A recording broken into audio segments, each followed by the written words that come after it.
Hare Krishna Hari ball Radhe Radhe. Welcome to religion of সনাতন channel.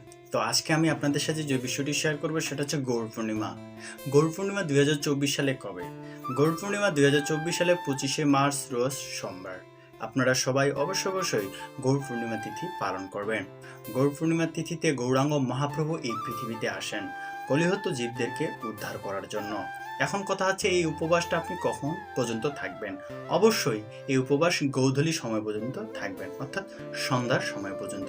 তারপর ভগবানের অভিষেক করার পর চরণামৃত খেতে পারেন এবং পারণ পরের দিন সূর্য ওঠার যে কোনো সময় রন্ধন করে ভগবানকে ভোগ নিবেদন করে সেটা আপনি গ্রহণ করতে পারেন। এখন কথা হচ্ছে এই গৌর পূর্ণিমাকে অনেকেই হোলিও বলে থাকে। তো এই হোলির দিনে আমরা কি করি?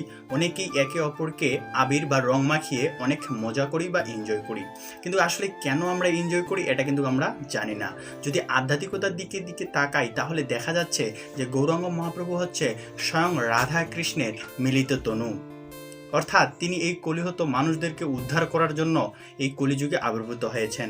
এবং হরে কৃষ্ণা কৃষ্ণ কৃষ্ণ হরে হরে, হরে রাম রাম রাম হরে হরে, এই যে মহামন্ত্র গলে করো প্রেমধন তিনি এই কলিহত মানুষদেরকে দিয়ে গেছেন। কলিযুগের একমাত্র মুক্তির পথ হচ্ছে এই হরে কৃষ্ণ মহামন্ত্র। এবং বৃহন্নারদীয় উপনিষদে বলা রয়েছে হরের নাম হরের নামইব কেবলম কালৌ নাস্তব গতিরন্যথা। অর্থাৎ এই কলিযুগে হরে কৃষ্ণ মহামন্ত্র ছাড়া আর কোনো গতি নেই, আর কোনো গতি নেই।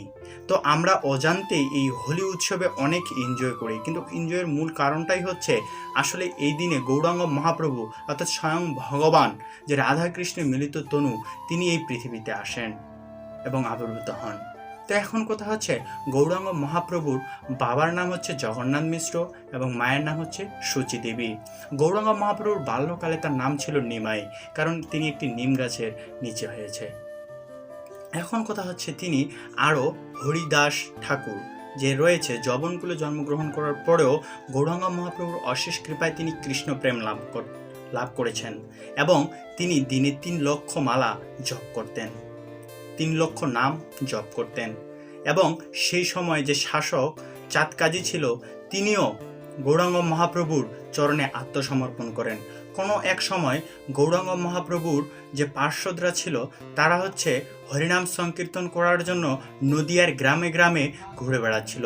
সেই সময় চাঁদকাজির কিছু সৈন্য সেই সময় মৃদঙ্গ সব কিছু ভেঙে দিয়েছিল। সেই সময় গৌরাঙ্গ মহাপ্রভু বিশাল একটা মশালের আন্দোলন নিয়ে চাঁদকাজির বাসায় গিয়েছিল এবং চাঁদকাজি সেখানে ভয়ে ভীত হয়ে এবং স্বপ্নে গৌরাঙ্গ মহাপ্রভুকে দেখে তার কাছে এসে নিজেকে আত্মসমর্পণ করে। তাছাড়াও আমরা দেখি জগাই ও মাধাই 2 ভাই রয়েছিল, তাদেরকে তিনি উদ্ধার করে। অর্থাৎ গৌরাঙ্গ মহাপ্রভু এই পৃথিবীতে এসে কলিহত মানুষদেরকে উদ্ধার করার জন্য সঠিক পথ দিয়ে গেছে।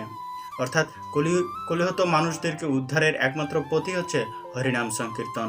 তাই আপনারা সবাই যেই অবস্থানে থাকুন না কেন হরে কৃষ্ণ কৃষ্ণ কৃষ্ণ হরে হরে, হরে রাম রাম রাম হরে হরে এই মহামন্ত্র জপ করবেন। তাহলে আপনারা আপনাদের মানব জীবন ধন্য করতে পারবেন। ভালো থাকবেন, সুখে থাকবেন। হরে কৃষ্ণ।